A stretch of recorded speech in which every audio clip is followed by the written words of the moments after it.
Here we go. Okay. Matthew Gray Gubler. Finally, I get to ask you this silly question, Matthew. So you said you were discovered as a model in the streets of New York.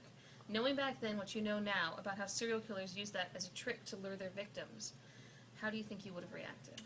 That is an incredible question. Oh, hello, fans. How are you doing? Is this live? Oh, wow. So, did they hear? Did I restate the question, or So no? this question's on. Question stated.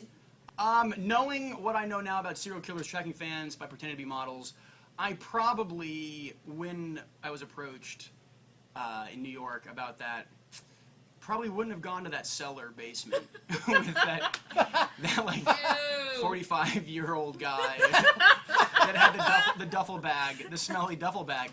But having said that, I'm glad that I did because it all worked out. It was very non-invasive when they stopped me. It was just like on the street. So yeah, never. The trick is never go to a second location with anyone, especially a hippie. Yes. But so, just Yes. joking. Yeah, they just took a photo on the street, but that's a great question. Be careful of model scouts.